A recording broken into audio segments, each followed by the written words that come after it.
we are getting into chapter 2 of Richard Hammack's Book of Proof. This one is covering logic and proofs and that sort of thing. So let's just dive right in. Okay, the first part, logic. Logic is a systematic way of thinking that allows us to parse the meanings of sentences and to deduce new information from old information.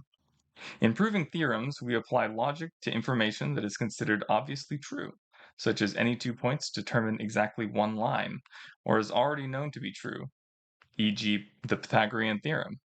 If our logic is correct, then anything we deduce from such information will also be true, or at least as true as the obviously true information we began with. Obviously true in quotes there, so yeah, you can always say, this is very self-evident, and then it's not true all the time. Happens a lot. All right, we're getting to 2.1 statements. So, the study of logic begins with statements. A statement is a sentence or a mathematical expression that is either definitely true or definitely false. Example 2.1. Here are some examples of statements. They are all true. If a circle has radius r, then its area is pi r squared units. Pi r squared square units, excuse me. Every even number is divisible by 2. 2 is in Z. The square root of 2 is not in Z. The natural numbers are a subset of Z. The set containing 0, 1, 2 has 3 elements. Some right triangles are isosceles. Wow, that's a lot of statements. All right, let's look at some non-statements. I think this will be quite illuminating. Not a statement. Add 5 to both sides. That doesn't have a truth value. That's like an order. But alternatively, adding 5 to both sides of 5x minus 5 equaling 37 gives x equals 42. True. See, we can try assign a truth value to it. Not a statement. Z. Just talking about the set Z is not a statement. 42 is in Z is a statement. All right, you get the idea. You get the idea. We often use the letters P, Q, R, and S to stand for specific statements. Okay, look at that. We're going to need that when we get to the truth tables later on. Statements can contain variables. Here is an example. P, if an integer x is a multiple of 6, then x is even. Lovely. When a sentence or statement P contains a variable such as x, we sometimes denote it as P of x to indicate that it is saying something about x. That's pretty interesting. It is quite possible for a sentence containing variables to not be a statement. Consider the following example. Q of x, the integer x is even. Is this a statement? Whether it is true or false depends on just which integer x is. But without any stipulations on the value of x, it is impossible to say whether Q of x is true or false. Since it is neither definitely true nor definitely false, Q of x cannot be a statement. Oh, that is quite interesting, actually. A sentence such as this, whose truth depends on the value of one or more variables, is called an open sentence. Oh, okay.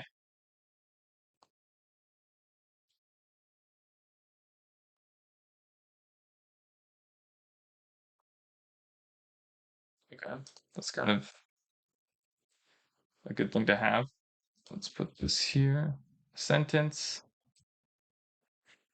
whose truth value depends on the value of one or more variables is called an open sentence, not a statement.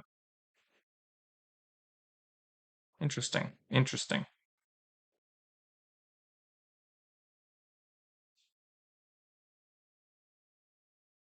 R of f and g.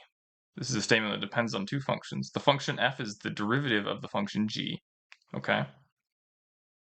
And that's an open sentence because we don't know whether or not that is true or not.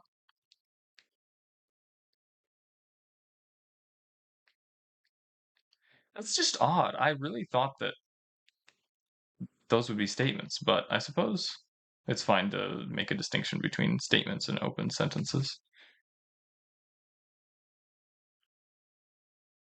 Statements are everywhere in mathematics. Any result or theorem that has been proved true is a statement.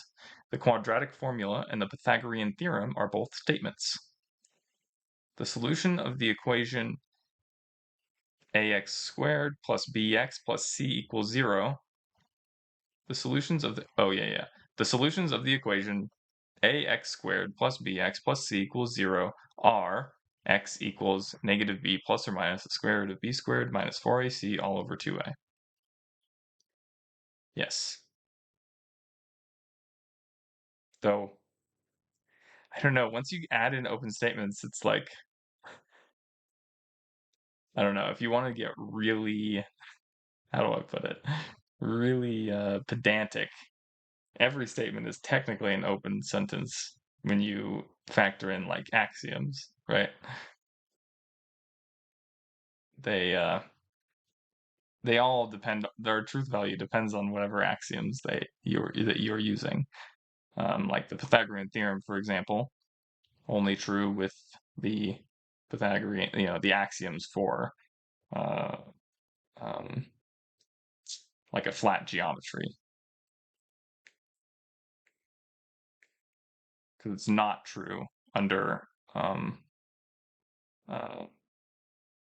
the other one's called like hyper.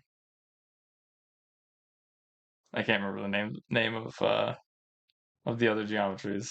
Here's a very famous statement, so famous in fact that it has a name. It is called Fermat's last theorem, after Pierre Fermat, a 17th century French mathematician who scribbled it in the margin of a book. R. For all numbers a, b, c, n in the natural numbers with n greater than 2, it is the case that a to the n plus b to the n does not equal c to the n. Fermat believed this statement to be true. He noted that he could prove it was true, except the book's margins was too narrow to contain his proof. Wow, what a confident man. He said this and then nobody could prove it. It is doubtful that he really had a correct proof in mind. After his death, many generations of brilliant mathematicians tried unsuccessfully to prove that his statement was true or false. Finally, in 1993, Andrew Wiles of Princeton University announced that he had devised a proof. Wiles had worked on the problem for 7 years, and his proof runs through hundreds of pages. The moral of this story is that some true statements are not obviously true. Yeah.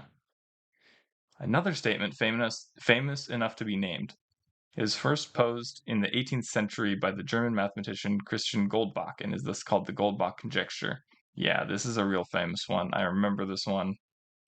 I do like this conjecture. Every integer greater than 2 is a sum of two prime numbers.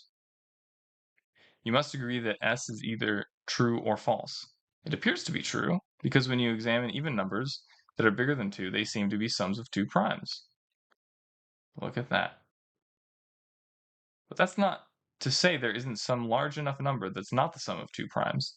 If such a number exists, then S is false. The thing is, in the over 260 years since Goldbach first posed this problem, no one has been able to determine whether it's true or false. And it's such a simple statement. Very cool. Let's get to the exercises.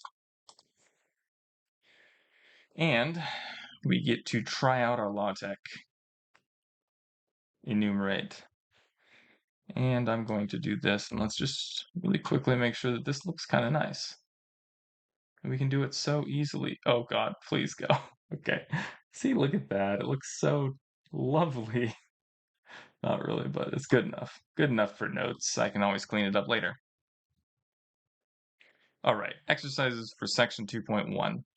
Decide whether or not the following are statements. In the case of a statement, say if it is true or false, if possible. 1. Every real number is an even integer.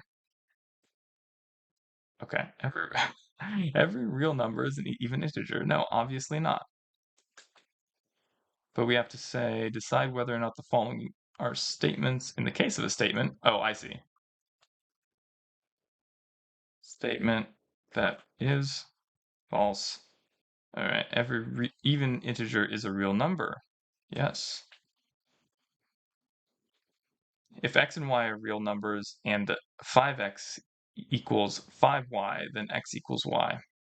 If x and y are real numbers and 5x equals 5y, then x equals y. Yeah, that seems pretty obvious to me. Sets Z and N. Not a statement.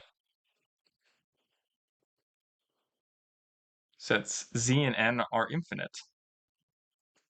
Statement.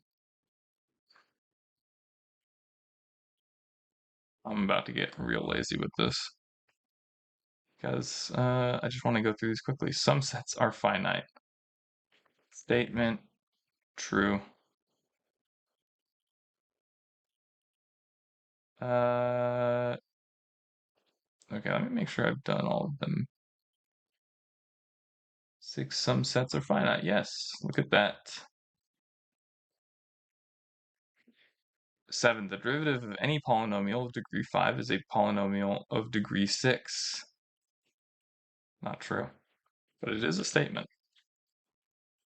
Statement, false. The natural numbers are in the power set of the natural numbers.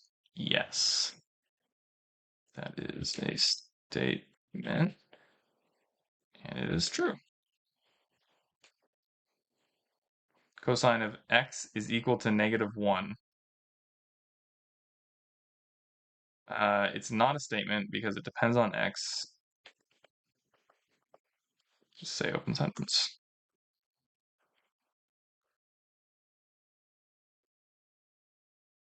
The reals cross the naturals, intersect, the natural cross the reals is equal to the naturals cross the naturals. Oh, that's an interesting one. Definitely a statement.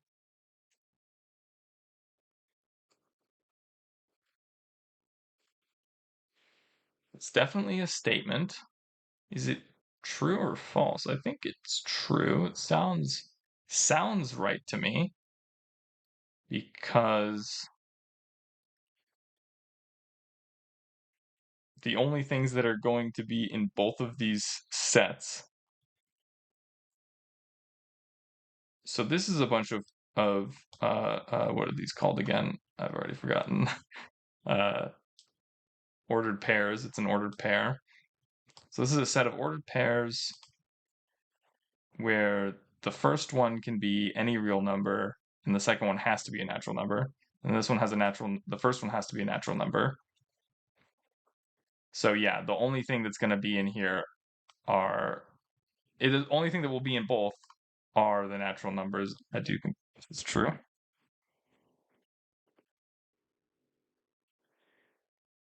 The integer x is a multiple of 7. That's an open sentence. If the integer x is a multiple of 7, then it is divisible by 7. That's a statement. That is true.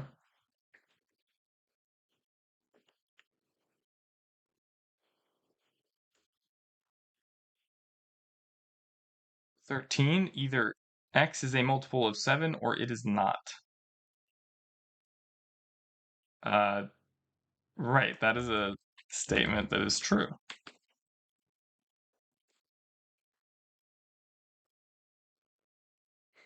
Item. There we go. Call me Ishmael. That is not a statement.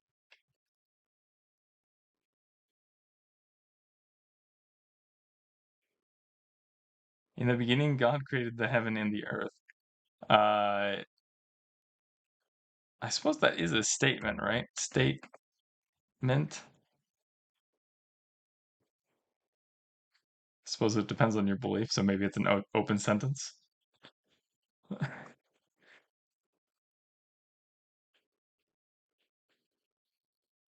So it doesn't depend on any variable. Section 2.2, and or not. The word and can be used to combine two statements to form a new statement. Consider the following example. The number 2 is even and the number 3 is odd. That. They probably have the symbol in here somewhere.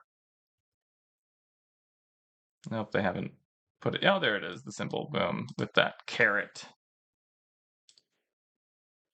I don't know how to do the caret. But I bet I could figure it out. P and q. Will that give me the caret? Nope. Land, okay. So if I do, so I'll do this, p land q means p and q. Let's just get the others while we're here, because I'm guessing that this is or,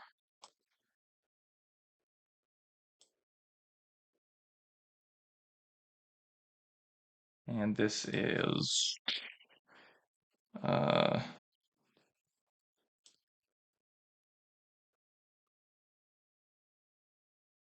don't need the p in the front, that's for just one statement.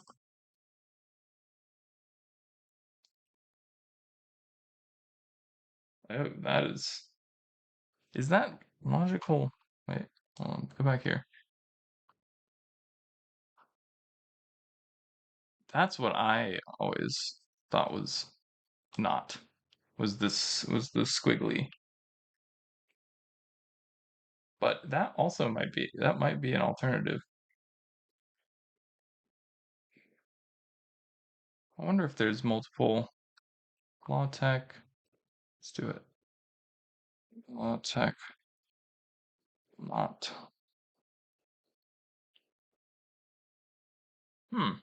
Okay. Okay. We got those in there. It's good to have. Good to have. So don't usually write these down. Because usually we just write sentences. And you just write and. But it's fine to use sometimes for learning, a learning tool. Okay, so we have logical and, lovely, we know what the truth table for that is. Both of them need to be true, or one of them needs to be true. Pretty straightforward. We have not, which is just, or negation, I should say.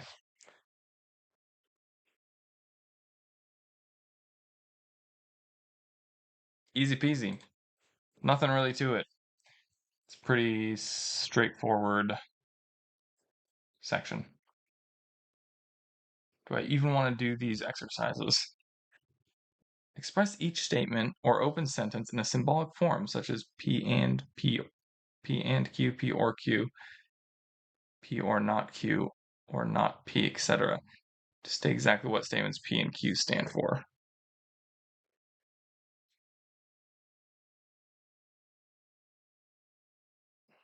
I suppose we could do one or two of them. Let's do one or two of them. Okay, the number 8 is both even and a power of 2. So the number 8 is even. Yeah, okay, so we'll do P is equal to the number 8 is even.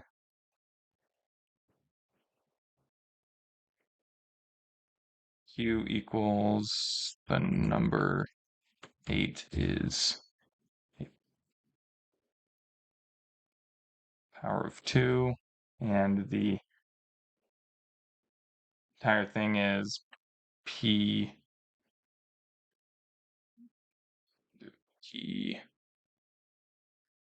land Q. I don't want to do any of these. Let's skip them. These are boring. Let's move on.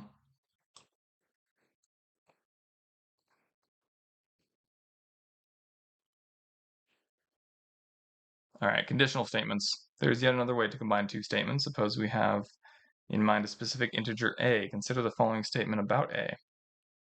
Or if the integer a is a multiple of 6, then a is divisible by 2. Awesome. If-then statements. We immediately spot this is a true statement based on our knowledge of integers and the meanings of the words if and then. If integer a is a multiple of 6, then a is even. So therefore a is divisible by 2.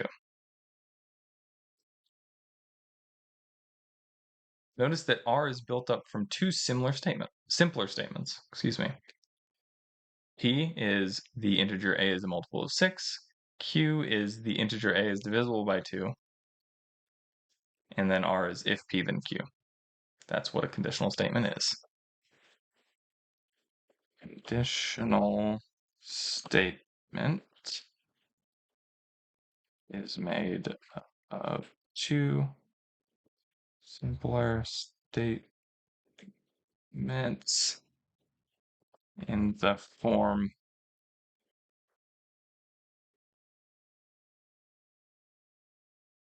if P then Q, or in symbolic terms. I bet you. Uh, what do we think it is? No. Technological implication.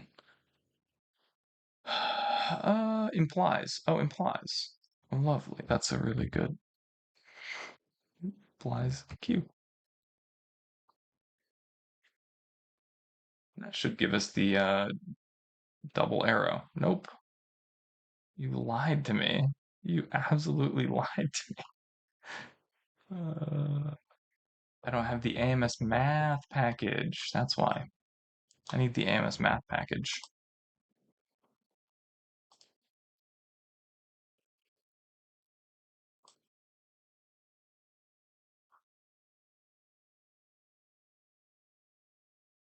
Go.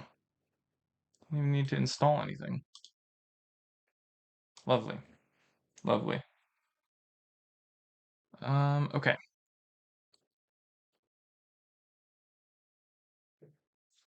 Where was I? Conditional statements. A statement of the form P implies Q is called a conditional statement because it means Q will be true under the condition that P is true. Yeah. Think of P implies Q as a promise that whenever P is true, Q will also be true. There is only one way this promise can be broken, i.e. be false, namely if P is true, but Q is false. So the truth table for the promise P implies Q is as follows. If they're both true, then it's true. If this is true and this is false, then it's false because P is not implying Q. If this is false, regardless of what Q is, we get a true statement back. It's kind of the weird one. It always trips people up. Yeah, most people get tripped up by this one, where when P is false and Q is true, why does that return a true statement? Because in order to have this be a valid statement, you need it to always be, in order to have it like a theorem, if this is used in a theorem, you need it to always return a true value. That's basically what you're saying. If it's a theorem, it's always returning a true value. If it's not a theorem, if it can be disproved, you would find instances in which it's returning false. But this can only be returning true always if when this is false, it says nothing about Q. Because if that was returning a false statement, a false value, then you wouldn't be getting a theorem. Your theorems need to always be true, given your axioms. So that's why you need these last two to be true. You don't really notice the importance of this truth table until you get to like the actual proofs, but it is very important. And I think that kind of explains whatever he's saying here. I don't think we need to go into this too much. Let's see. In mathematics, whenever we encounter the construction if P then Q, it means exactly what the truth table for implies expresses. Of course, there are other grammatical constructions that also mean P implies Q. Here's a summary of the main ones. The meaning of each is encapsulated by a table for implies. Logical implication. P implies Q, if P then Q, Q if P, Q whenever P, Q provided that P. It goes on and on. P only if Q. P only if Q.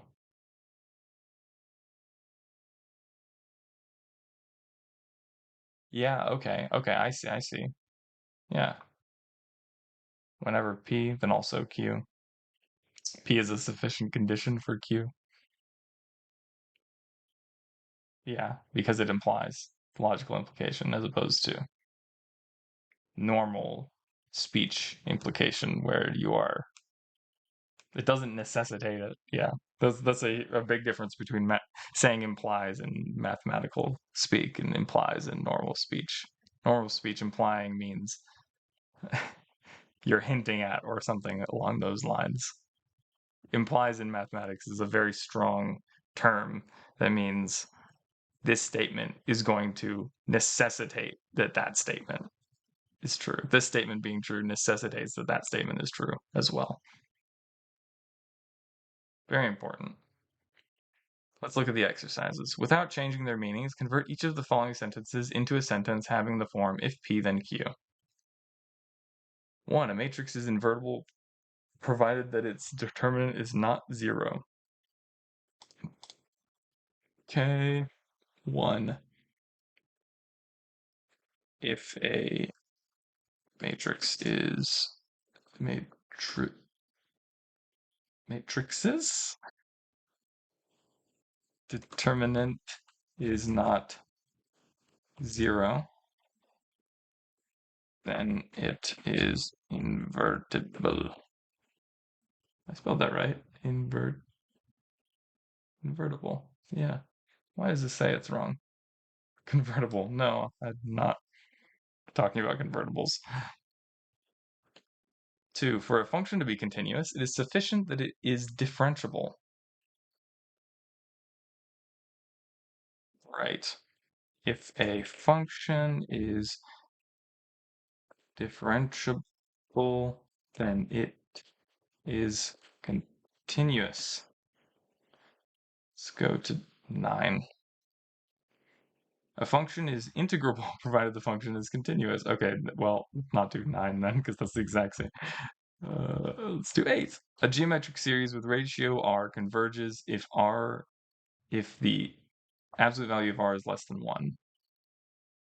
Right. If r is less than 1, then a geometric series with ratio r converges. Let's do 11 and call it good. You fail only if you stop writing. If you stop writing, you fail. Doesn't seem universally true, but we wrote it as an if-then statement. Oh, there's more of them. Let's ignore those. Biconditional statements. Lovely. It is important to understand that P implies Q is not the same as Q implies P. To see why, suppose that A is some integer and consider the statements A is a multiple of 6 implies A is divisible by 2. That is universally true. But A is divisible by 2 implies A is a multiple of 6. That's not universally true. So clearly these are not equivalent statements. I'm sure that's what he's saying here. The condition statement Q implies P is called the converse of P implies Q. That's important. The conditional statement P implies Q. No, excuse me. Q implies P is called the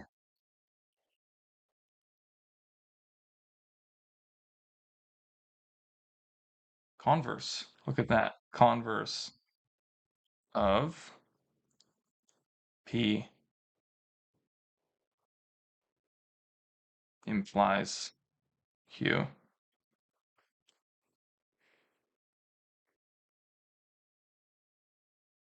So a conditional statement and its converse express entirely different things. Note that a conditional statement and its converse express entirely different things. Pretty cool. Pretty cool. But sometimes, if P and Q are just the right statements, it can happen that P implies Q and Q implies P are both necessarily true. For example, consider statements A is even, A is divisible by 2, A is divisible by 2 implies A is even. They are basically equivalent statements. No matter what value A has, both these statements are true. Since P implies Q and Q implies P are true, it follows that both the conditional statement and its converse are true. Okay. If both a conditional statement and its converse are true, then this is a biconditional statement. Biconditional statement, and is written as, how do we make the biconditional? As P if Q. That's what we want. Let's look at that. Let's look at our beautiful, beautiful LaTeX. Ah, look at that. We have the double arrow. Cool. Let's get to the exercises.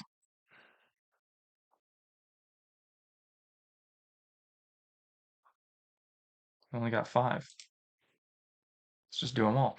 For matrix A to be invertible, it is necessary and sufficient. Oh, okay, let's make sure we know what we're doing. Without changing their meanings, convert each of the following sentences into a sentence having the form P if and only if Q. For a matrix A to be invertible, it is necessary and sufficient that the determinant of A is not equal to 0. A matrix is invertible if and only if that A n equals 0.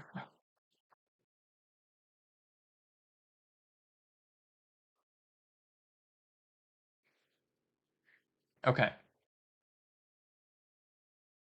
Why is this not? Come on, invertible, dude. Invertible. Back to the dictionary. If a function has a constant derivative, then it is linear. And conversely. A function is linear if and only if its derivative is constant. All right. I suppose you could just do all of these. Whatever, might as well. If x times y equals 0, then x equals 0 or y equals 0. X, y equals 0 if and only if x equals 0 or y equals 0. What a sloppy sentence there. Okay, if A is in Q, then 5A is in Q, and if 5A is in Q, then A is in Q. Okay. 5A in rationals? Do we have something called rationals? Screw it. In Q, if and only if A in Q. Lovely. For an occurrence to become an adventure, it is necessary and sufficient for one to recount it. Is that a real quote? An occurrence will become an adventure if and only if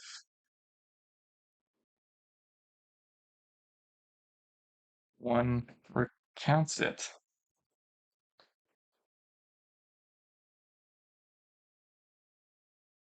Occurrence. Is that still not right? Two R's? That is a weird word. Two C's and two R's? That's absurd. Absolutely absurd. 2.5. Truth tables for statements. You should know now the truth tables for and, or, not, implies, and if and only if. They should be internalized as well as memorized. Okay, man. All right. I will internalize and memorize them. You must understand the symbols thoroughly, for we now combine them to form more complex statements. For example, suppose we want to convey that one or the other of P and Q is true, but they are not both true. No single symbol expresses this. It really should. It's an XOR. Programming has had it forever. Come on. Suppose we want to convey, no single symbol expresses this, but we could combine them as P or Q and not P and Q, which literally means P or Q is true, and it is not the case that both P and Q are true. This statement will be true or false depending on the truth values of P and Q. In fact, we can make a truth table for the entire statement. Begin as usual by listing the possible true-false combinations of P and Q on 4 lines. We next tally their truth values in the third and fourth columns. The fifth column lists values for not P and Q, and these are just the opposites of the corresponding entries in the fourth column. Finally, combining the third and fifth columns with and, we get the values for that in the sixth column. This truth table tells us that, let me see, hold on, what does it tell? Let me look, let me look. Oh, yeah, of course. The truth table tells us that, I don't know what I was trying to find out of that, but yeah, this truth table tells us that P or Q and not P and Q is true precisely when one, but not both of P and Q are true. So it has the meaning we intended. Lovely. I mean, of course it does, because we wrote it to copy the intention of that statement. So it literally couldn't be anything other than what you wanted it to be.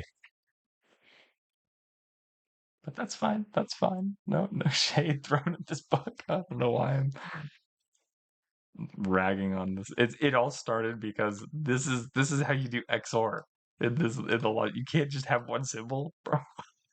Come on, just make a single symbol for this. There must be. Hold on. Let's see. P XOR Q. Come on. Come on. Give me something here. Dude. Making a truth table for P if and only if Q or R entails a line for each true-false combination of the 3 statements, right? So you're going to need 8 lines. The 8 possible combinations are tallied in the first 3 columns of the following table.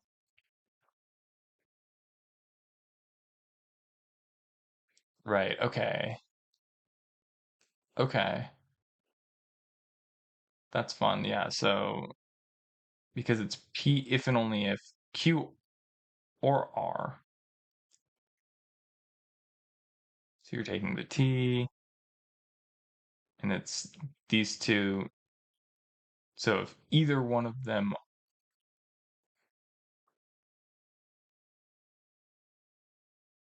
Wait, what's the truth table for P if and only if Q?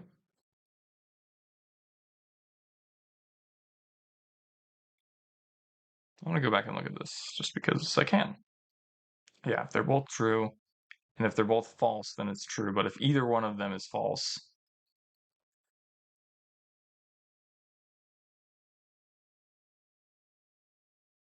it's kind of like it's the inverse of the XOR, really. So not XOR.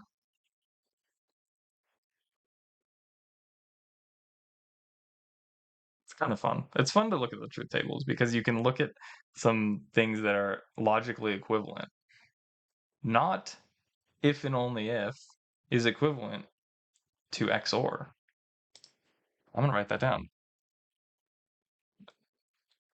Looking at the truth tables can give some insight to logically equivalent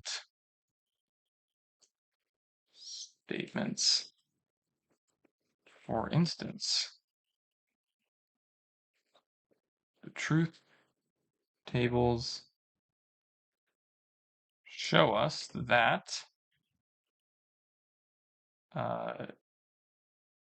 the negation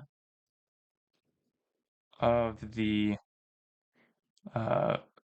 biconditional statement is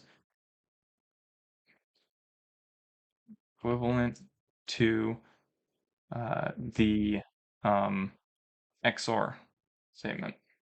Oh man, do I want to write out truth tables? That seems like a real pain in the butt. A real pain in the butt, but I kind of just want to do one of them. Let's do one single one, and then I'm not going to do any more because it really is a pain in the butt.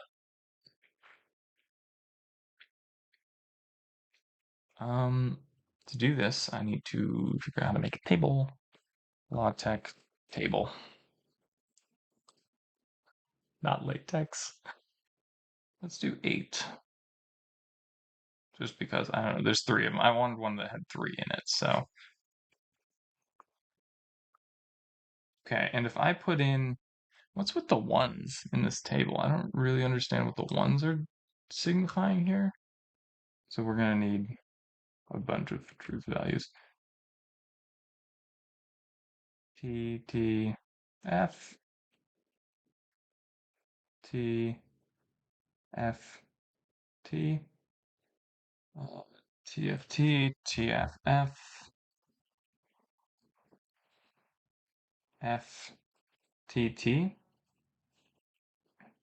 FTF,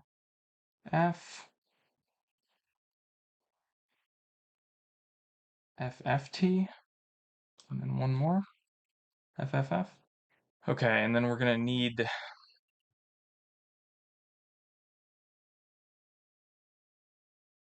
let's do this here. Q Q land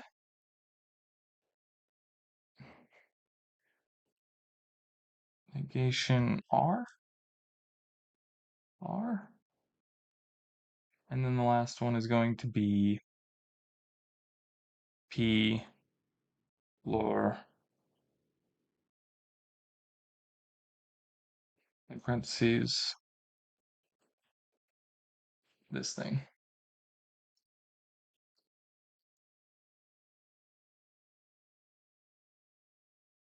This needs to get out of here.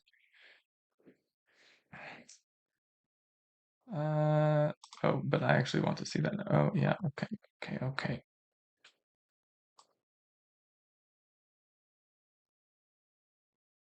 Okay, it's a terrible looking table, but it's there. And it is what we need. We have to figure out the truth table for Q and not R. Okay, so Q and not R, this will give us false here because R is true. This will be true because Q is true and not R is true. False, anytime we see Q as a false, we can put false here. Q is true, but not. This is the same as up above, so it's false. And then true and false, a lot of falses, mostly false. Only 2 points in which that statement is actually true. Suppose that makes sense. Now we have P or Q and not R. So we got P is true, P is true, P is true, P is true. Both of them are false here. But here, the other statement is true, and then we have more falses. Okay, done.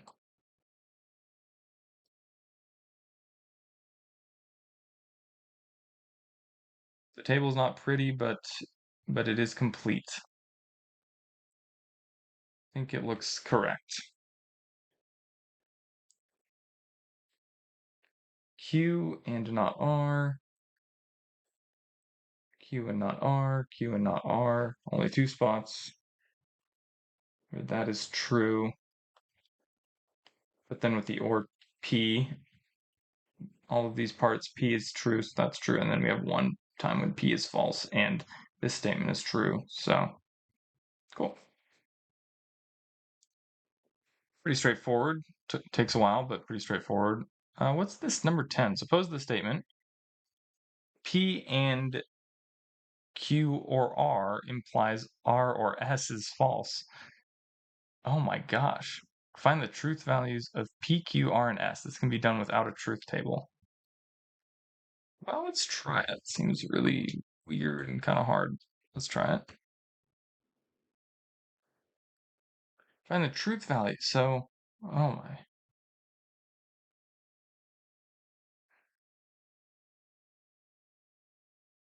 Suppose the statement, suppose it's false. If that's false, okay. Let me write this down. Let me write this down. So what we're starting with.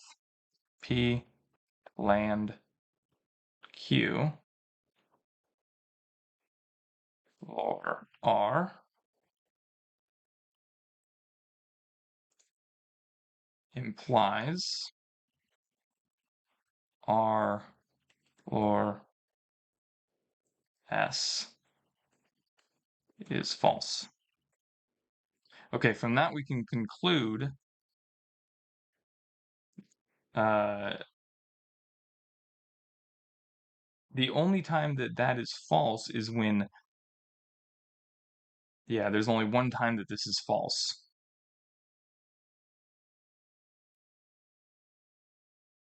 R or S is true and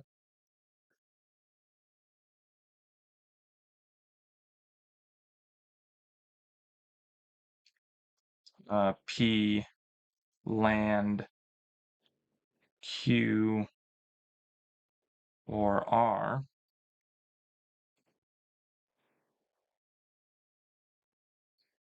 no. This is true. The beginning part is true and the end part is false. That's what we can conclude. Because that's the only time that the entire statement is false. Is when the beginning is true and the ending is false. Yeah. Okay, so since the or part from the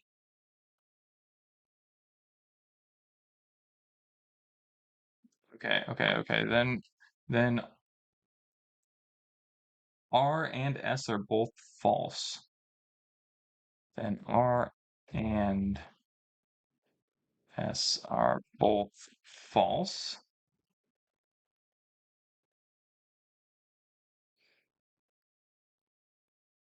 Also, so we know R is false, which means that P land Q is true because one of those two need to be true in the beginning. So P and Q are both true. Okay, so that should give us all. So we got P equals true, Q equals true, R equals false, and S equals false. Lovely.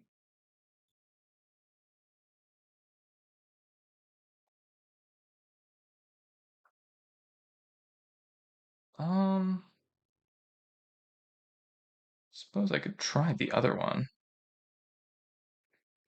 Let's just do the other one because that one was kind of fun. 11. Suppose P is false and that the statement R implies S if and only if P or Q is true. find truth values of R and S. Okay, so we have P is, I'm just going to do P equals true, and no, P equals false, and R implies S if and only if P implies Q. Oh, what? If no. P and Q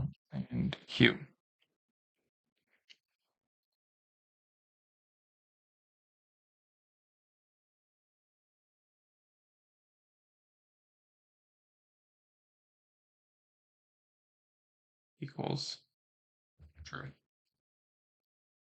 Let's just say it's true. And to keep it consistent, I'm gonna go back and make this false. Write it out. 0. Okay. What can we conclude from these two things?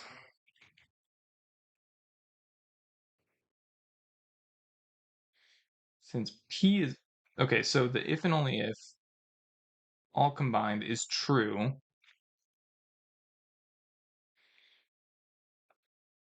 either they're both true or they're both false.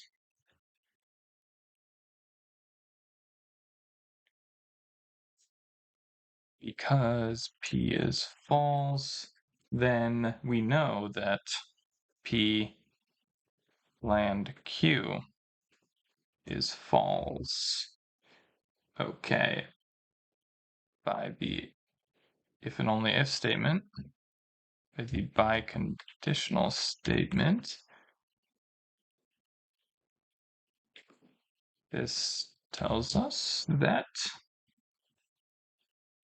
R implies S is also false. And since that's false, so it's an implication that is false. The only way that that's false is if the only way that is false is if R is true and S is false. Boom. Okay. 1, 2, 3, 4, 5, 6, 7. We got 7 left. For next time. 3.6 Logical Equivalence. In contemplating the truth table for P if and only if Q, you probably noticed that P if and only if Q is true exactly when P and Q are both true or both false.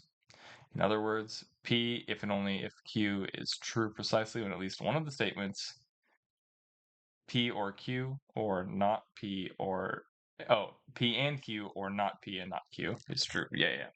So we tend to say that P if and only if Q means the same thing as both are true or both are not true. See if this is really so, we can write truth tables for P if and only if Q, and that in doing so, it is more efficient to put these two statements into the same table as follows. Table shows that P if and only if Q and P and Q or not P and not Q have the same truth value, no matter the values P and Q. We express this state of affairs by writing an equal sign. In general, two statements are logically equivalent if their truth values match up line for line in a truth table. Not sure why it says in general. Isn't it always? Logical equivalence is important because it can give us different and potentially useful ways of looking at the same thing. Yes, as an example, the following table shows that P implies Q is logically equivalent to not Q implies not P. That's a really important one. Okay, De Morgan's laws. Oh, there's a lot. Okay. Okay, we're gonna look at all those then. All right. The fact that P implies Q is equal to not Q implies not P is useful because so many theorems have the form P implies Q. That is true. And we use the contrapositive plenty. I've used it in a lot of proofs. It is honestly sometimes a really easy way. And usually it's easier to do the contrapositive than the contradiction, I've found. I mean, not usually, but a lot of times people will do contradictions when really it's so much more straightforward to just use the contrapositive. So that's a contrapositive is a very important equivalence to know and utilize when you're proving things. Two pairs of logically equivalent statements in particular are significant enough to have a special name. De Morgan's laws. So not P and Q means either not P or not Q, right? It's pretty straightforward when you look at it. And then not P or Q means both not P and not Q. You do it a couple times, you're like, yeah, that's obvious. It's a very common thing that people usually, honestly, they use De Morgan's laws without even knowing they're called De Morgan's laws. They're kind of that I don't want to say obvious, but you know what? De Morgan, he got in there, he got his name on something. Good job, man. That's awesome. Commutative laws, right? You can switch the order. Order doesn't matter. Distributive laws, P and Q or R. You have to have P and Q or P and R. Yeah, and the same with or. And associative laws. Yeah, of course, associative. The order in which you evaluate all ands or all ors doesn't matter. Cool. Very cool. Notice how the distributive law P and Q or R is equal to P and Q or P and R has the same structure as the distributive law. Yes. Yes, exactly. So in the associative laws, the fact that order doesn't matter, order of operations doesn't matter, means that the position of the parentheses is irrelevant. And we can write this as lovely. Lovely. Exactly. Parentheses are essential when there's a mix of, just like when you have a mix of pluses and multiplication. Decide whether or not the following pairs of statements are logically equivalent. P and Q. We got P land Q. Means, okay, not P or not Q.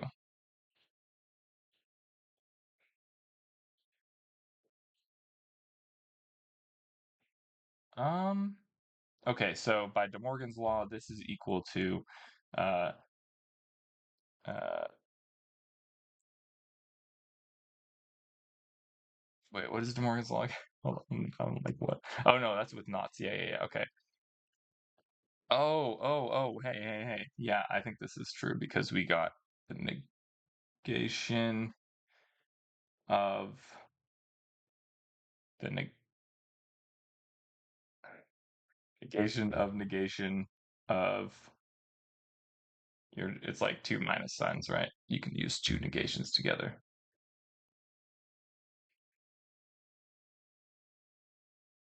Which is equal to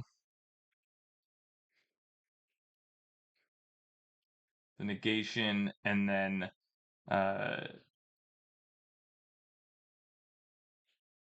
yeah, this is where we use De Morgan's law because not P and Q is not P or not Q. Right.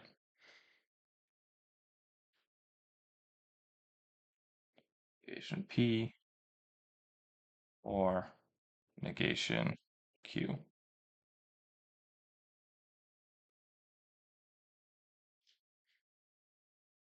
Probably could have kept the equal sign in there.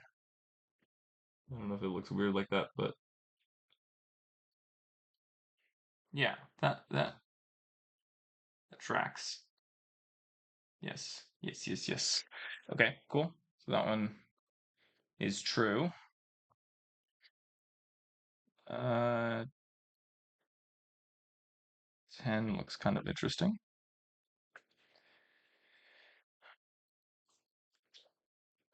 P implies Q or R.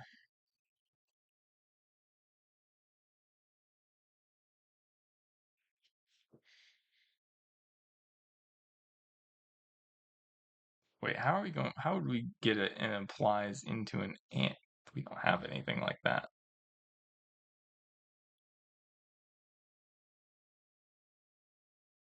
Except maybe there was something up here. We did show. Oh God. Oh please. Okay.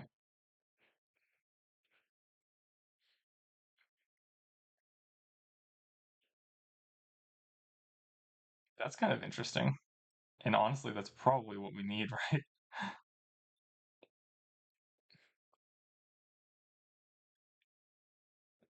All right. This is bad because I didn't even prove that one. I'm using something I didn't even prove, but I don't care.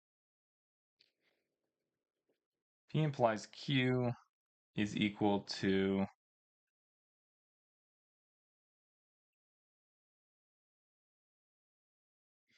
oh, let's add the R here.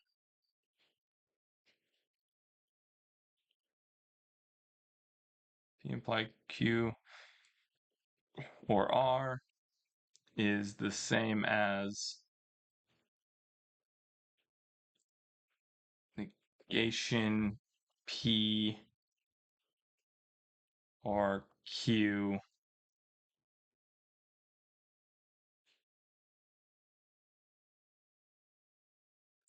or R.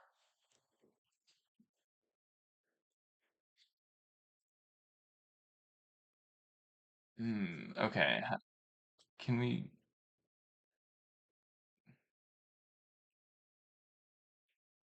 shoot? Hold on. Give me my own line. Give me my own line. Not P or Q or R. And we want a P and a Q. So let's kind of extract a not from that. Um, how do we want to extract that not? We're going to have the negation.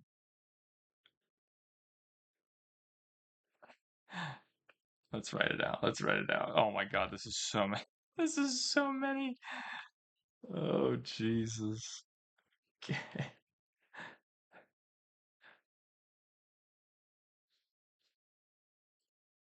How does that look? How are we looking here?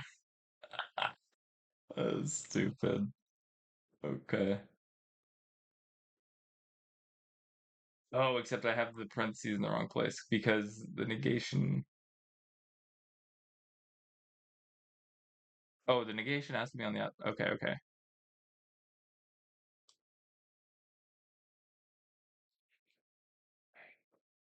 Well, I'm starting to think that this might actually be right. Okay, we need to sort of move this negation in this second one here.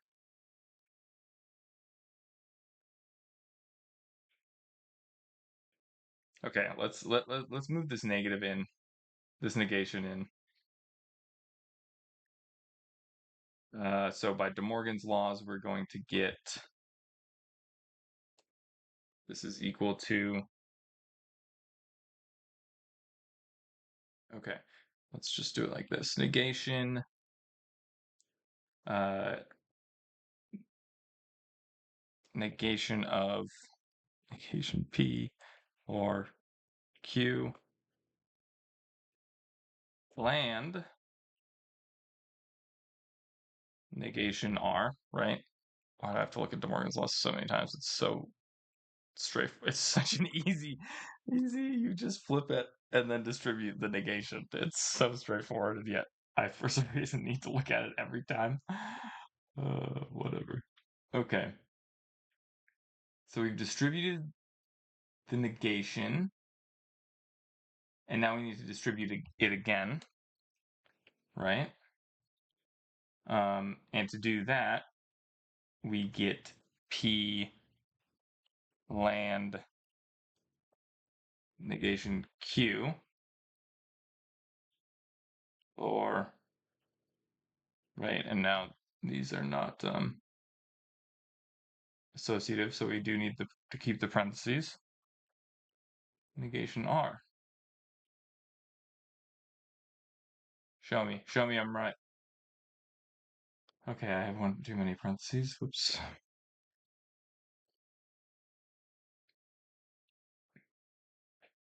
Are these equivalent? Not P and not Q.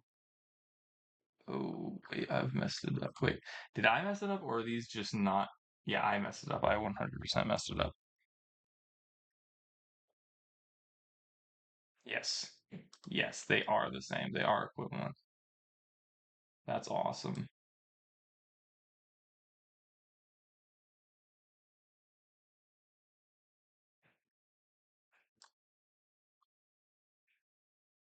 Okay, so this one is equivalent.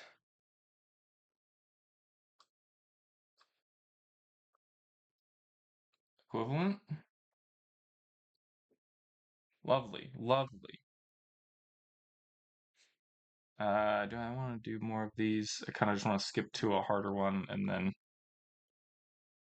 um like maybe we just do 14 and call it good. 14. P and Q or not Q. So we have P and Q or not Q, and then we have not P implies Q and not Q.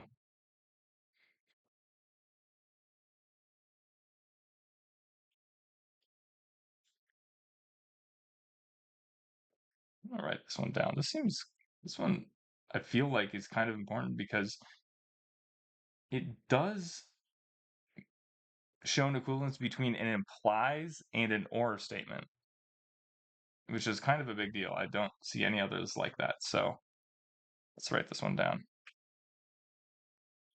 P implies Q is equal to negation P or Q. The table right here. But we only need 4 truth values, or 4 lines basically. 1, 2, 3, 4. Because we only have 2 variables.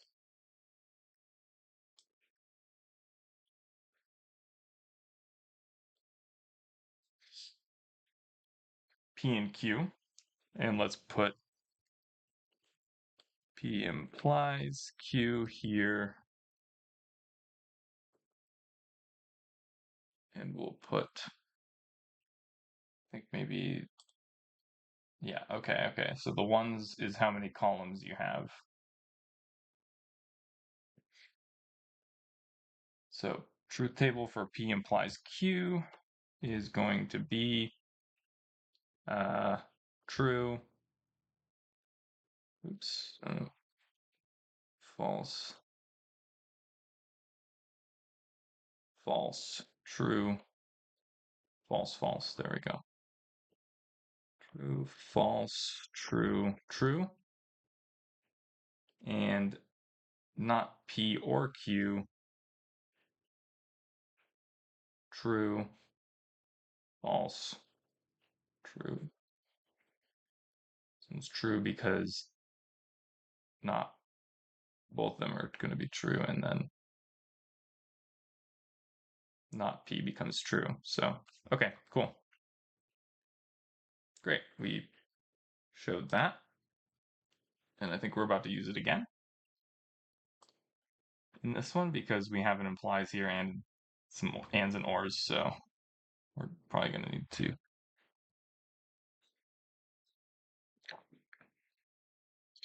Is this the last one? Yeah, it is. All right, let's do 14, and then we're going to move on to the next section.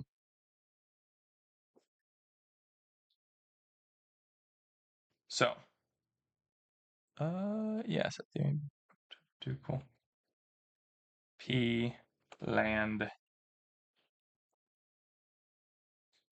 Q lore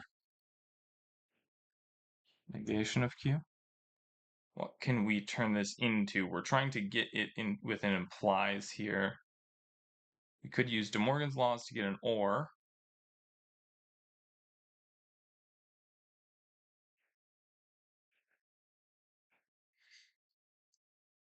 Yeah, okay, let's do De Morgan's laws to get us an or.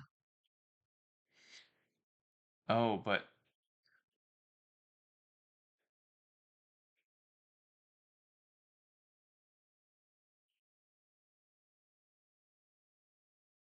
yeah, let's do it. Let's do it. Negation. And then we're going to have another negation that we are going to use De Morgan's laws on. I'm going to try and do two steps in one without messing it up. Or negation Q or negation Q.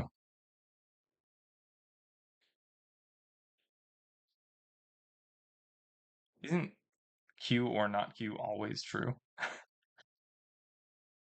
Like that's always true, right? That's, okay, I just realized this is a weird one. This one's a lot weirder than I thought it was. Um, negation P or negation of Q or not Q, and then all wrapped in a negation. Now we can use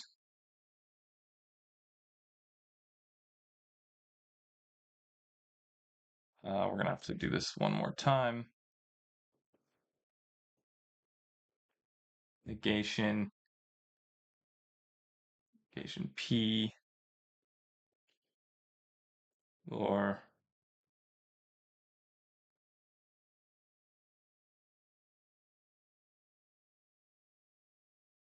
negation Q and Q.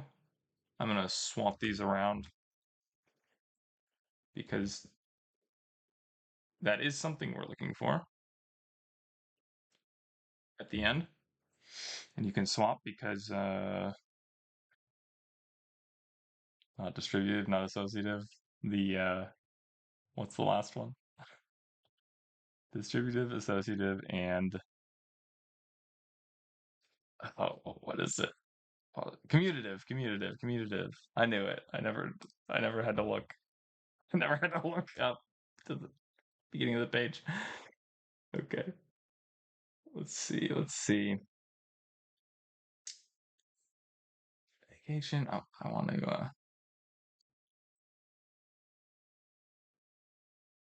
cut this. Cut this up. Negation, negation P, lore, uh, Q and not Q. Can we massage this into what we need? Oh no, oh yeah, yeah, okay, okay. This is why we had this. This is why we did all of this work, because we wanted to use the implies thing up here. So now we have P implies Q and negation Q. And that is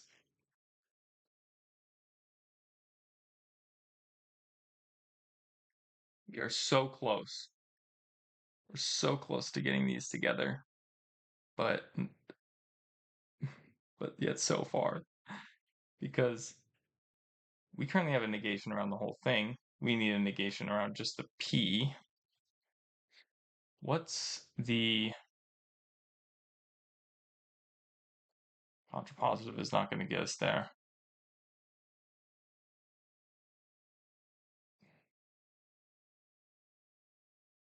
Damn.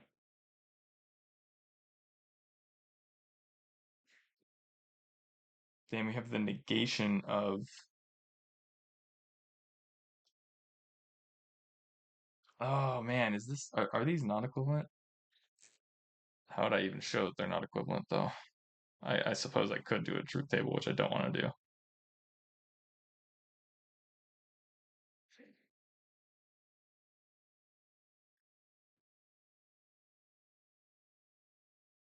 don't know. I don't know. I'm kind of at a loss here. Kind of at a loss here. Um,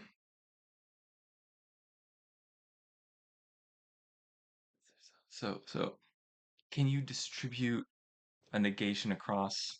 It implies that I feel like we looked at that at some point.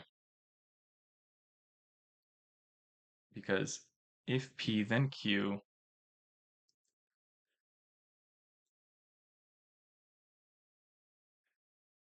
the negation of if P then Q,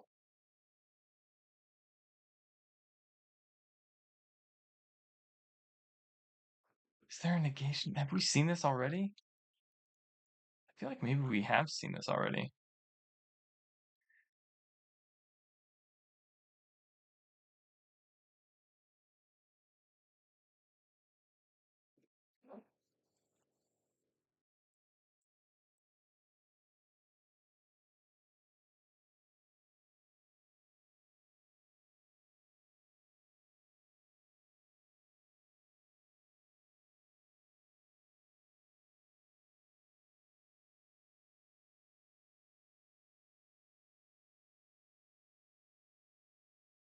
We never did that.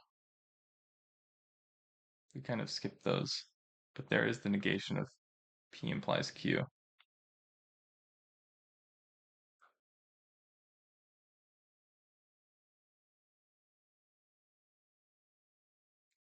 I don't think it's anything we can really use here. Negation of P implies Q. Man, let's look at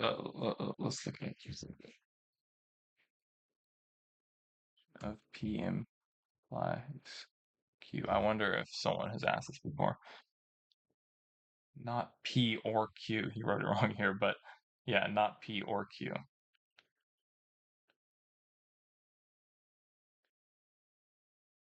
Which is not the same as what we are looking for. I'm tempted to write out the truth table for these two just because I don't know how we would do it otherwise. Genuinely, I'm not sure. I'm not sure how to. Let's just we got to brute force it. We got to brute force it, which is unfortunate. But sometimes you have to. Sometimes you have to. We got the beginning of this here. P and Q.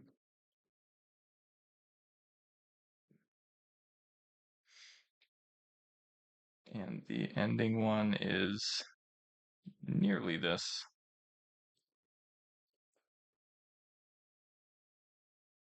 It's just we need that like that, and this like this. Okay, so if P is true,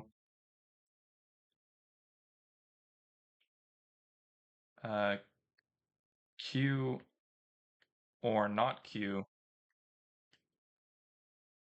is always true, right? So this is anytime P is true, this whole statement is true. So this is going to be true, true, false, false. This one, the negation of P, so when P is false, it implies Q and not Q. And Q and not Q is always false, so it can never be implied. So if the negation, if not P is ever true, if not P is ever true, the whole statement is false because it is implying a false statement. Yeah. Okay, so if it's false, if not P is false, which means P is true. So if P is ever true, then we're getting a true statement. And if P is ever false, we're getting a false statement. It is They are logically equivalent. So did I mess something up? I feel like I messed something up here. I must have. I must have messed something up. I must have messed something up. P and Q or not Q. Negation, not, what are you using? De Morgan's laws. P or not Q or not Q. Not P or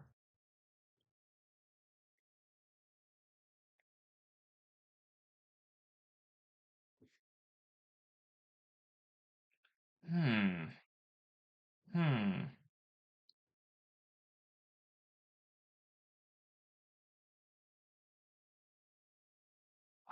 I genuinely don't know how to get these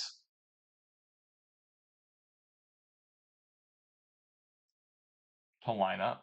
I don't know how to get these to line up using this logic arithmetic that we have. But the truth tables are telling us that they are equivalent. Come on, what is it? What's this last one? What's this last piece?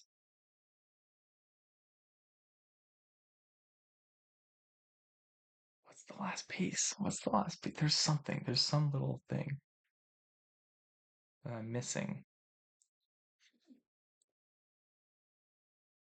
Oh, wait. I'm dumb. This is,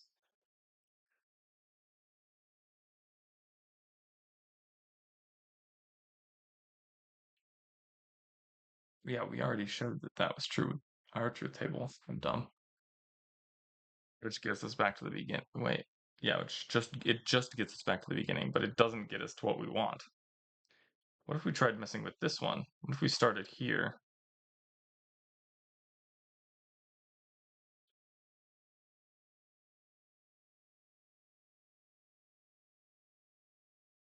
Oh, man, this one's stumping me. Oh, that's so annoying.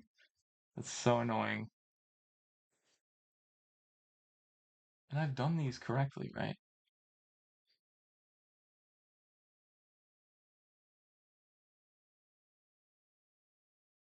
Yeah, this one's definitely right.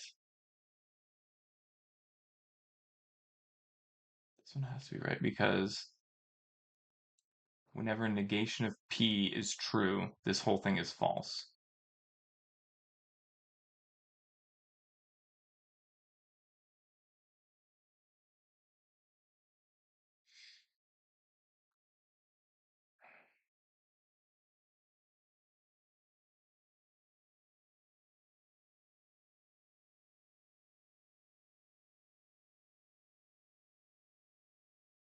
These just don't seem the same. I just don't get it. They do not seem the same to me at all. They really don't. Because even if you try to use this one, if you use this with this equivalence, you're going to get P or you'll get P or this. I honestly think that this is just happening. Like, this isn't a universally true thing. I think it's because this is such a weird statement, right? You're using a very weird, like, Q or not Q, Q and not Q. Like, that's not a very common thing. Like, it's universally true. This is a weird one. This is a very weird one.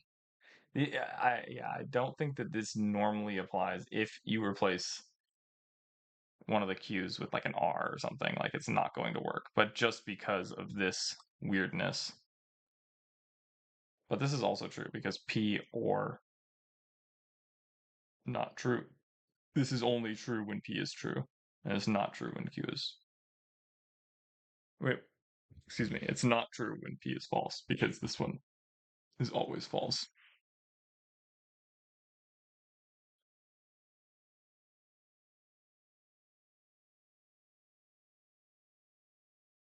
Yeah.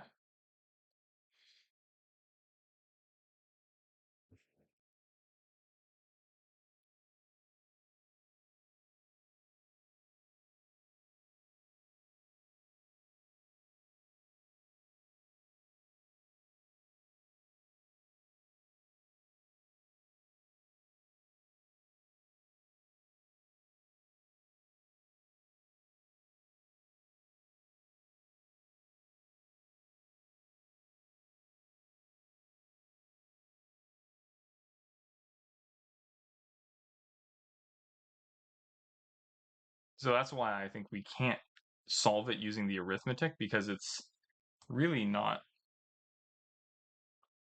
something to be solved with arithmetic. It's something to be solved with the truth table, I think. I think. I don't know. If someone doesn't know something with arithmetic, that'd be cool. No one's watching, so no one can help me, unfortunately. Too bad I have no little helpers to help. All right, I took way too long for one section. Dang it. I wanted to get through all of these. Um, Maybe we'll just blaze through the rest of them. Because I do just want to finish chapter 2. I just want to get it done with. Okay. 2.7 quantifiers. Using symbols and or not implies and if and only if we can deconstruct many English statements into a symbolic form. As we have seen, the symbolic form can help us understand the logical structure of sentences and how different sentences may actually have the same meaning, as in logical equivalence. Symbols are not powerful enough to capture the full meaning of every statement. See why? Imagine we are dealing with an infinite set x with all these integers. Suppose we want to express the statement, every element of x is odd. Right, this is where we're going to need for all, and there exists. That's where we're going with this. Look at it. To overcome this defect, we will introduce 2 new symbols, for all and there exists. The symbol for all stands for the phrase for all, and there exists stands for there exists. Thus, the statement every element of x is odd is written symbolically as for all x in x, p of x. And there's at least one element of x that is odd is written succinctly as there exists x in x, p of x. What? The for all isn't succinct, it's just symbolic? I think they're both pretty succinct. Come on. These new symbols are called quantifiers. Definition 2.1, the symbols for all and there exists are called quantifiers. Is for all? Yeah, it is. And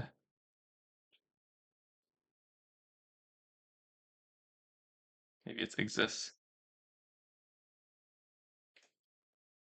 are called quantifiers. Lovely. Yeah. All right. Symbol A is the universal quantifier.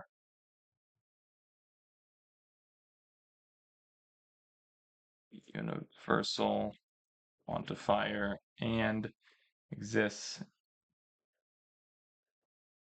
is the existential quantifier. What a great quantifier. Existential. Just a good word.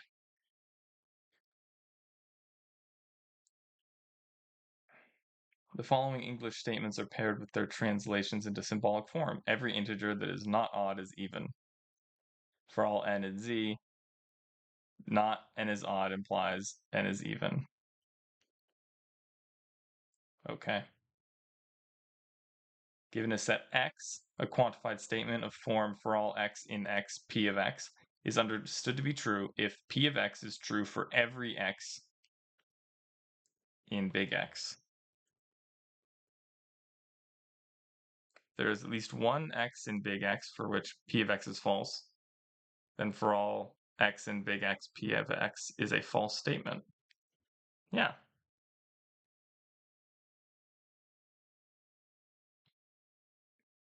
More examples, more examples. Quantified statements are often misused in casual conversation. Maybe you've heard someone say all students do not pay full tuition when they mean not all students pay full tuition.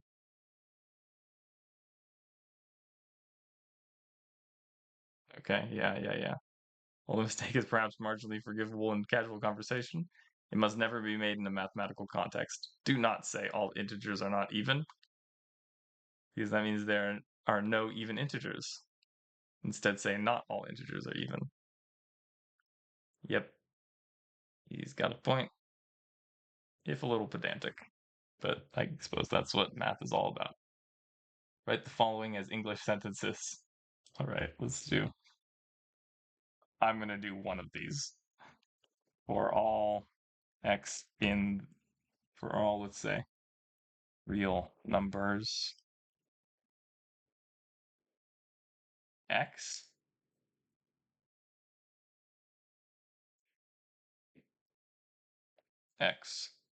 squared is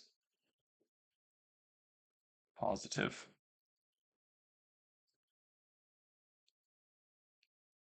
Which is not true.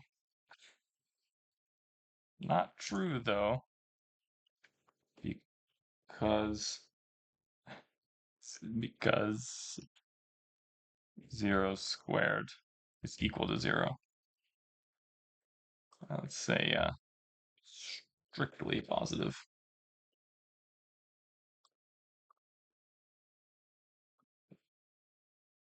Not doing any more of those. Goodbye.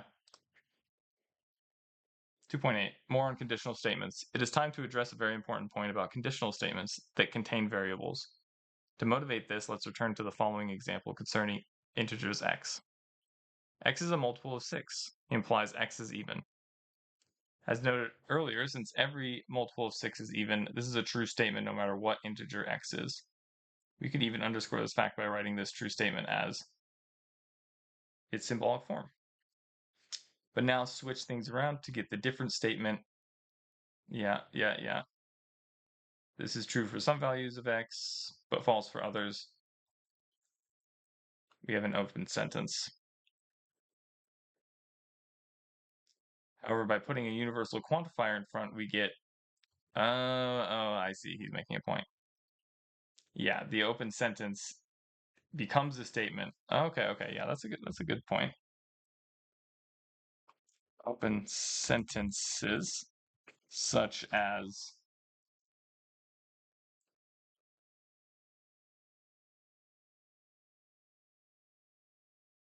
x is even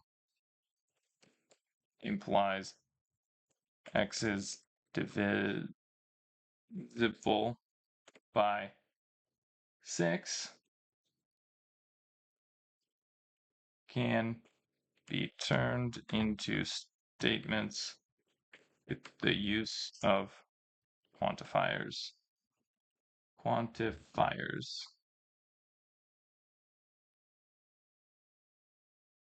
See that for all integers x being even implies x is divisible by 6. Oh, why did I put this like this? I think I was just meaning to do it for the x. Even that is like kind of overdoing it.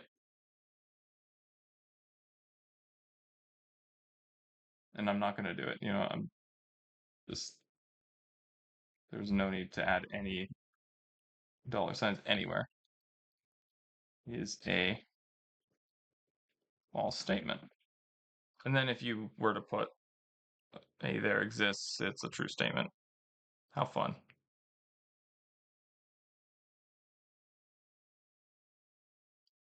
If P and Q are statements or open sentences, then if P then Q is a statement. The statement is true if it's impossible for P to be true while Q is false. It is false if there is at least one instance in which P is true but Q is false. Yeah, definitely.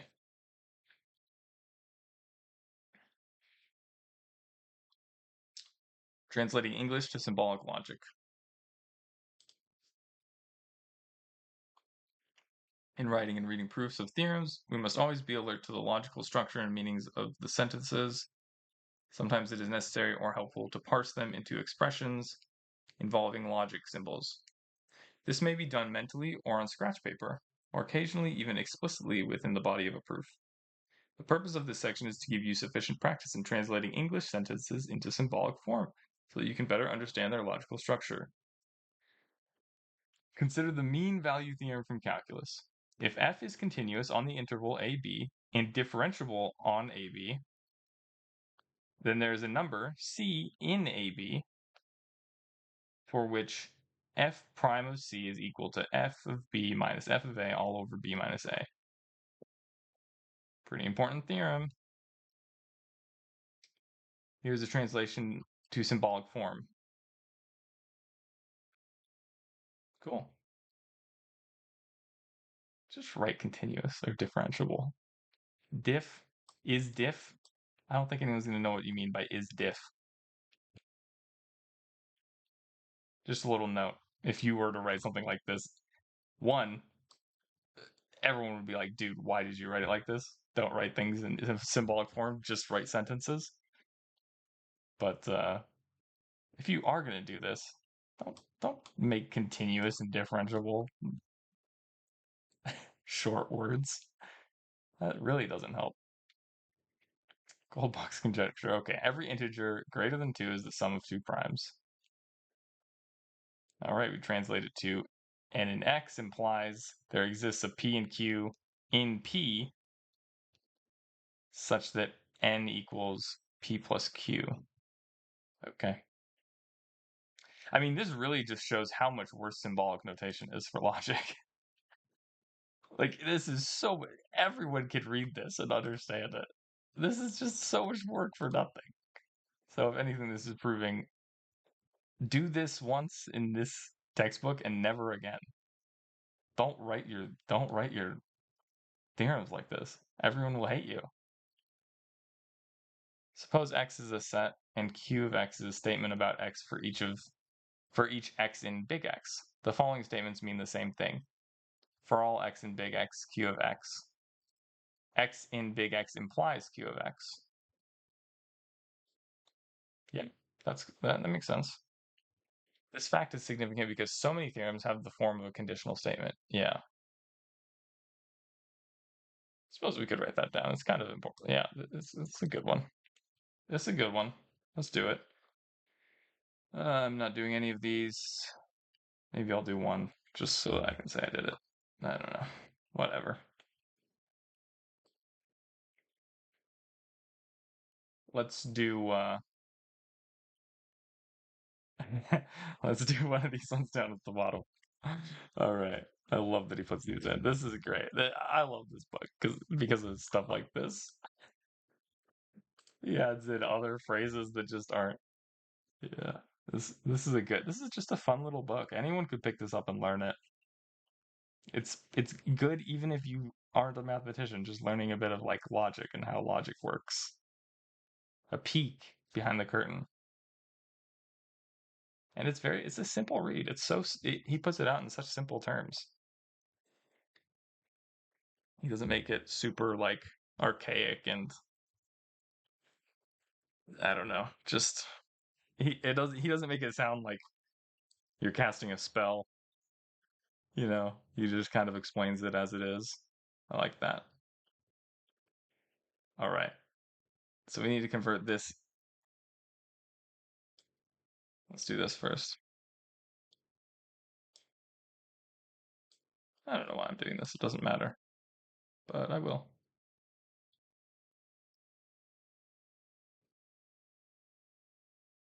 That protects idiots, drunkards, children, and the United States. Okay. I can do it. Yeah. Uh,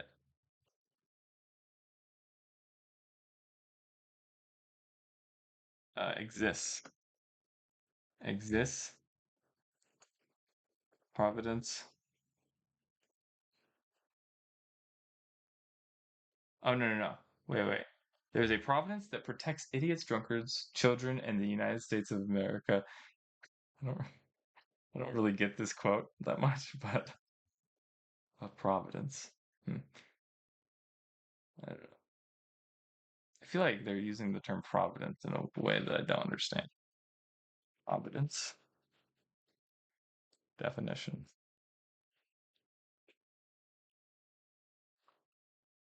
Protective care of God or of nature as a spiritual power. Oh. Oh, God's protecting idiots, drunkards, children in the United States of America.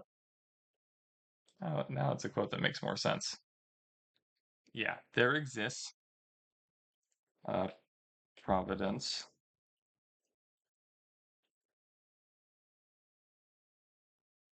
Oh, you know what we're gonna do? Yeah. X in this. Idiots. Drunkards. Children. USA. Implies X is protected by Providence. Something like that. I think that's pretty good. Negating statements. Given a statement R, the statement not R is called the negation of R. Haven't we already looked at this? We already examined part of this topic. Okay. Yeah, consider negating the following statement. Or you can solve it by factoring or with the quadratic formula. Now R means you can solve it by factoring or you can solve it with QF, which we denote as P or Q. The negation of this, they're foreign words. The negation of R is you can't solve it by factoring and you can't solve it with the quadratic formula. Okay, more about the negation. Not sure why we're including this now after having used it so many times. Well, I guess we use it. Okay, actually, this is kind of important because the negation of for all is there exists, and the negation of exists is for all. Yeah, those ones are pretty important. Okay, so let's add them, which is basically just saying that if you're trying to disprove a for all statement, you need to find a counterexample. And if you need to disprove a there exists statement, you need to, that's the much harder one, you need to prove the for all for the negation. One way is much easier than the other, oftentimes. And I just don't want to read any more of these. Okay, maybe we negate a couple sentences. Even though I'm not particularly interested in that. We're at an hour and 3 minutes. It's pretty good. We're making pretty good time. Oh, but logical inference might take a while. So let's do this real quick. I don't know, 1. The negation of the number x is positive, but the number y is not positive. That is x and not y for it being positive. So the negation of that is the number x is not positive, or the number y is positive. We just need one of those to be true to be negation of that statement. Let's go with 6. Let's do 5 and then 6. We have a for all and we have a there exists. So 5 is for every positive number epsilon, there's a positive number m for which f of x minus b less than epsilon. The absolute value of f of x minus b is less than epsilon whenever x is greater than m. That's really funny. This is a limit. Close to the limit. Proving the limit. For something. For f, I guess. So that this would mean the negation of this. So we're trying to do a counterexample. There exists an epsilon. Yeah. There exists an epsilon such that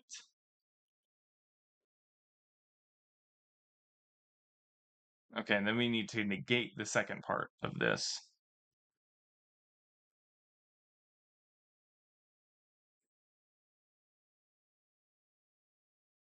Yeah, okay.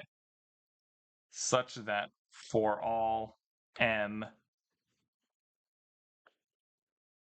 in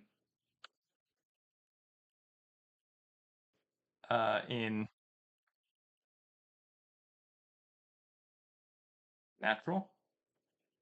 Is that actually what I'm looking for? Is that the natural numbers? No. What is that? I don't know. In capital M, N is fine. Well, let's just see if there's one. Oh, math BB N. Oh, hey, what's up? For the negation, to negate the for all part, which is the for every positive integer, just there exists an epsilon, okay, such that, and then we need to negate this part for all m in n,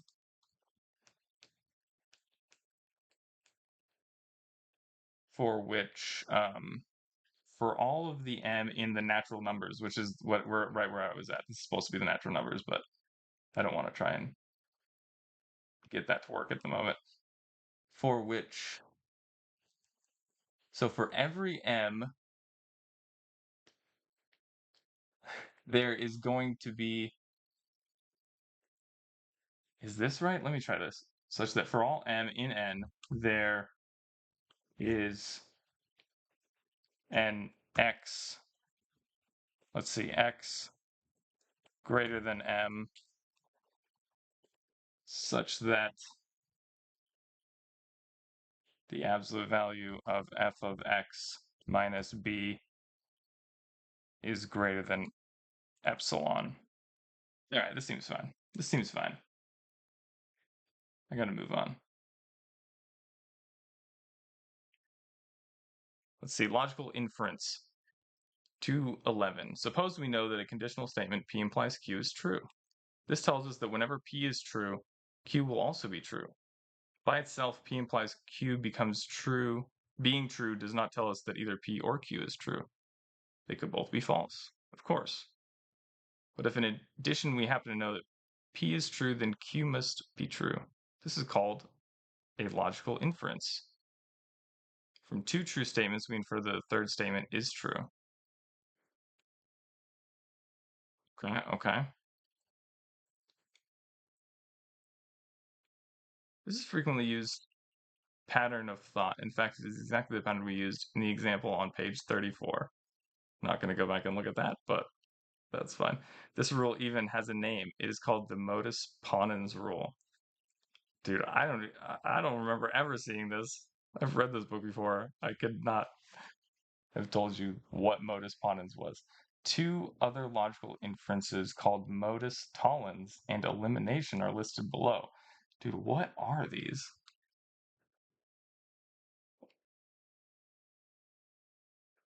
You need not remember the names. Good. I won't. Few mathematicians can recall the names, though they use the rules constantly. I think it's just saying you're proving true. You're proving P is true, so then Q must be true, which is just a proof. I think he's laying out how to prove something, but just in a really weird symbolic way.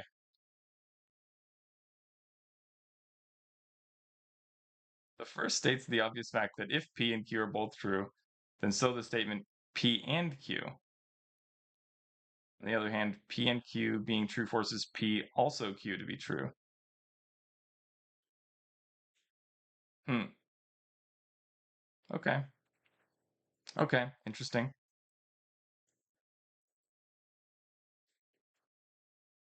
These inferences are so intuitively obvious, they scarcely need to be mentioned.